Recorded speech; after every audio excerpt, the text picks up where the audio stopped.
Eudoxo. Su trabajo sobre la teoría de proporcionalidad denota una amplia comprensión de los números y permite el tratamiento de las cantidades continuas, no únicamente de los números enteros o números racionales. Eudoxo demostró que el volumen de una pirámide es la tercera parte de un prisma de una misma base y altura, y que el volumen de un cono es la tercera parte de un cilindro, de su misma base y altura. Teoremas ya intuidos por Demócrito. Aristóteles nos dio orígenes de la lógica científica, quien, en su trabajo conocido como el Organón, desarrolló el primer estudio sistemático de la deducción en la sección denominada Primeros Analíticos. Aristóteles examinó en particular un tipo especial de deducción, el silogismo. Un ejemplo típico de él nos proporciona el razonamiento. Si todos los cuadrados son rombos y todos los rombos son paralelogramos, entonces todos los cuadrados son paralelogramos. Arquímedes fue capaz de utilizar los infinitesimales de forma similar al moderno cálculo integral. A través de la reducción al absurdo, era capaz de contestar problemas mediante aproximaciones con determinado grado de precisión, especificando los límites entre los cuales se encontraba la respuesta correcta. Esta técnica recibe el nombre de método exhaustivo, y fue el sistema que utilizó para aproximar el valor del número pi. Arquímedes postula que cualquier magnitud sumada a sí misma suficiente número de veces puede exceder cualquier otra magnitud dada, postulado que es conocido como la propiedad arquimediana. Johannes Kepler estableció, sin saber, algunas de las bases para desarrollar el cálculo. Fueron de vital importancia sus tres leyes que a continuación se enuncian. Primera, todo planeta describe en sentido directo una elipse en uno de cuyos focos se encuentra el Sol. Segunda, las áreas descritas por el radio vector que une al centro del planeta con el centro del Sol son proporcionales a los tiempos empleados en describirlas. Y la tercera, los cuadros de los tiempos de las revoluciones siderales de los planetas son proporcionales a los cubos de los semiejes mayores de sus órbitas. René Descartes. Su aportación al cálculo fue el intento de unificar la antigua geometría con el álgebra.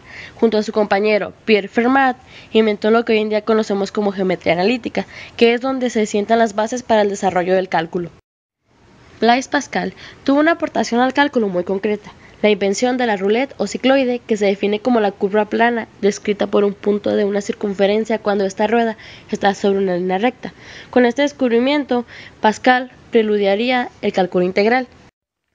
Newton había descubierto los principios de su cálculo diferencial e integral hacia 1665 o 1666, y durante el decenio siguiente elaboró al menos 3 enfoques diferenciales de su nuevo análisis. Newton abordó el desarrollo del cálculo a partir de la geometría analítica, desarrollando un enfoque geométrico y analítico de las derivadas matemáticas aplicadas sobre curvas definidas a través de ecuaciones. Newton también buscaba cómo cuadrar distintas curvas y la relación entre la cuadratura y la teoría de tangentes. Leibniz estableció la resolución de los problemas para los máximos y los mínimos, así como de las tangentes, esto dentro del cálculo diferencial. Dentro del cálculo integral, logró la resolución del problema para hallar la curva cuya subtangente es constante.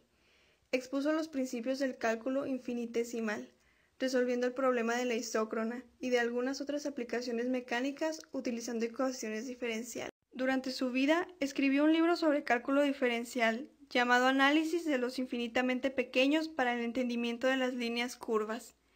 Este libro fue publicado en 1696 y en él es donde aparece por primera vez la regla del L'Hopital. En cálculo matemático, esta regla es utilizada para determinar límites que de otra manera sería complicado calcular. Dicha regla es una consecuencia del teorema de Cauchy, que se da solo en el caso de indeterminación del tipo 0 entre 0. Las aportaciones de Daniel Bernoulli estuvieron ligadas con el cálculo de probabilidades. Él dedujo que al apostar con un riesgo igual al del oponente, uno se arriesga a perder más que a ganar, pues una pérdida dada será mayor respecto a la fortuna reducida que lo que sería la misma ganancia física respecto a una fortuna total aumentada. Dedujo una fórmula del supuesto de que la importancia de un incremento es inversamente proporcional a la cantidad de la fortuna a la que se añada. Entre las aportaciones más importantes de Leonhard Euler tenemos que fue el primero en escribir función de x para hacer referencia a la función f aplicada sobre el argumento x. También fue el precursor de la utilización de la letra e para denotar la base de los logaritmos neperianos. También popularizó la utilización de la letra pi para denotar la razón entre la longitud de una circunferencia y su diámetro, así como la introducción de la letra i para la raíz cuadrada de los números negativos. La aportación más importante de María Gaetana Agnesi fue el Tratado de Instituciones Analíticas, publicado en 1748, al que se atribuye haber sido el primer libro de texto que trató conjuntamente de cálculo diferencial y el cálculo integral. Entre los afortunados ejemplos del libro hay uno muy famoso llamado La bruja de Agnesi, llamado así por un error de traducción.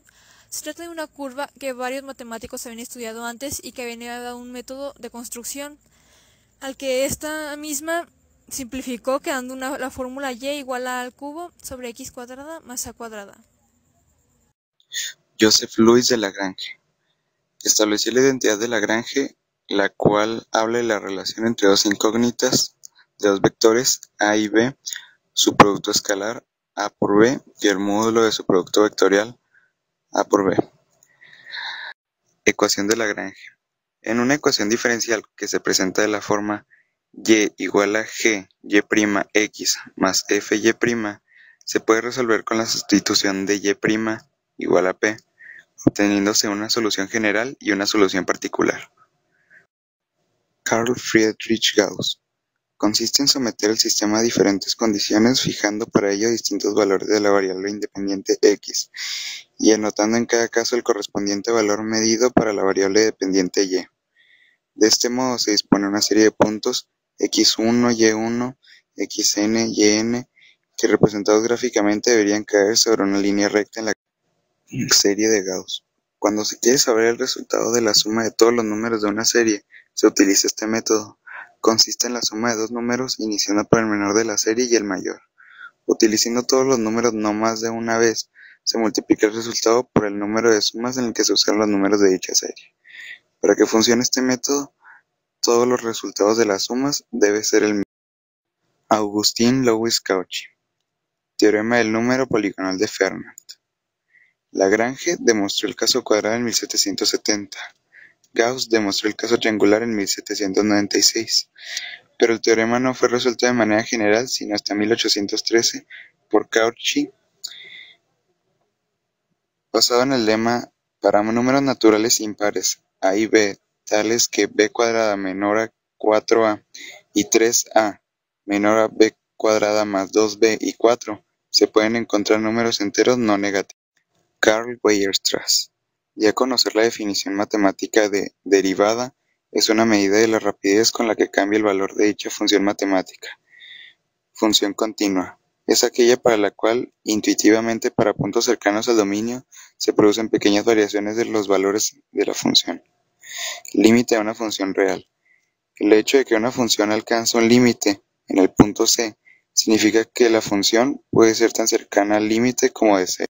Georg Friedrich Riemann, matemático alemán cuyos escritos sobre fundamentos de una teoría general de las funciones de una variable compleja es de trascendental importancia para el cálculo, pues se señala cómo una función viene definida por sus puntos singulares y valores en los límites. Sus escritos sobre representación de una función por serie trigonométrica y sobre funciones abelianas son considerados de vital importancia en el cálculo, al igual que su método de integración de ecuaciones diferenciales, este último sobre todo por las aplicaciones cotidianas que tiene. Sofía Kovalevskaya fue la primera mujer matemática rusa de importancia.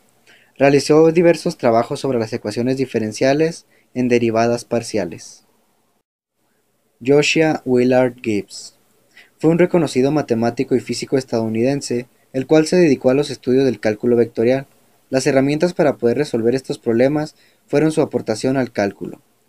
Además, explicó por primera vez un fenómeno que aparecía en la serie de Fourier.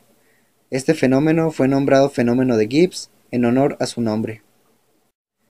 Henri Léon Lebesgue, matemático francés cuya principal aportación al cálculo fueron sus estudios meticulosos de las integrales. Su obra principal corresponde a la formulación de su teoría de la medida que dio paso a la definición de la integral que lleva su nombre y que impulsó la ciencia matemática analítica del siglo XX.